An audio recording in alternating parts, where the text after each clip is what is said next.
Privacy in Motion explores how your personal data fuels billion-dollar systems, while examining who controls the rules of digital privacy and what it truly means to own and protect your identity. A centralized AI effectively will lead to 1984. Big Brother controlling, telling us what to do, what not to do, right? It's actually almost inevitable because of how companies work. Like, you first provide value to the users, and then you move into extractive stage, right? Either of you use AI?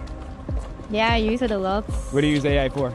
Like for everything, actually. Just like if you're visiting now New York, give me some highlights of New York. Also, if I need to write an email that needs to be professional, oh yeah, can you rewrite it? I personally use it for more informational stuff. Like, I just like doing research, or if something comes to me, I'll ask AI like what it's about, because it's quicker, it's faster than Google. So my background is in AI, right? I'm the co-author on the Transformer paper, which is T in GPT. And so for me, I mean, we actually started Near as an AI company originally, and we actually felt the need for blockchain ourselves. And that's why we focused on building out a scalable, easy to use blockchain. And so when, ChatGPT moment happened, to me, it was like, okay, well, now there is actually a killer product that people can interact with AI. I mean, we actually talked about this problem even before. I've talked about Google and Facebook using AI all of this time effectively to, drive our attention and, monetize our data and effectively have all these issues. Like, you can, like my talks at 2019, 2020 had all of this. So it just like, people didn't feel that to be AI, even though Google has literally been doing AI for 30 years. But with ChatGPT, it was like very direct, like, this is AI, and so it was easier to then talk about these problems applied to this, where like your data is now owned by somebody else, they can train on it. People weren't kind of comprehending this before kind of ChatGPT moment. In terms of the privacy aspect, that's definitely a concern. You have people say, faces being turned into, GPT-generated imagery, fake content you create for documents, things like that. Someone was using my face and generating images of me nude. Right. And they were posting them on X. I've got no control of that. Someone's releasing these images.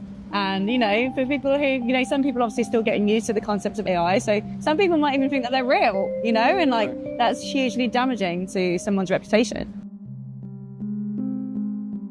I keep thinking about the idea of machine learning. And at some points, the machines have learned. And what should we be worried about when the machines start acting instead of just learning?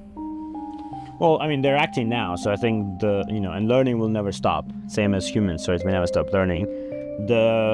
I think the important parts are, right now, the framework of ensuring that machines, AIs are operating within boundaries is actually, it's very limited in a sense. I call it the thought police, right? You're trying to tell the model to not think about stuff.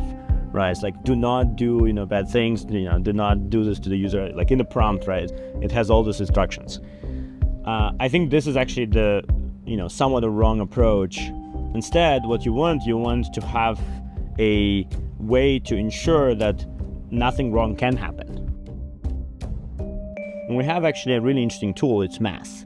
So one thing that AI cannot break through, right, is math. Like if you ask a model to formally prove to you, mathematically prove to you some facts, that it cannot go around that, right? And so one of the research areas we're working on is, I want agent to prove to me that it's not going to do anything bad with my data, with my interactions, with my personal information, etc.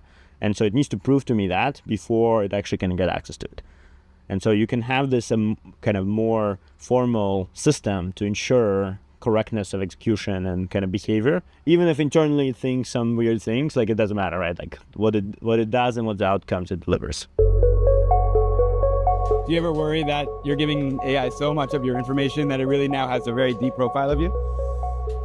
Sometimes I do, but mostly it helps me that he knows me, so that's okay.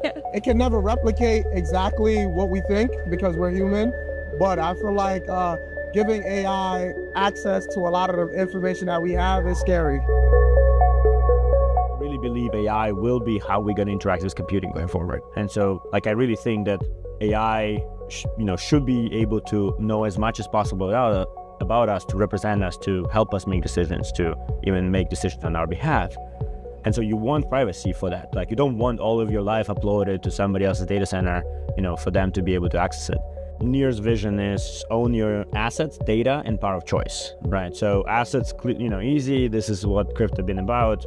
Data, right? This is again vision from 2019, is indeed like a massive resource that's right now been monetized by the companies, and effectively, they're generating money off it. And the power of choice is that fundamental property, right? That, and I'm saying, like, the provider of the product can manipulate you to do things, right?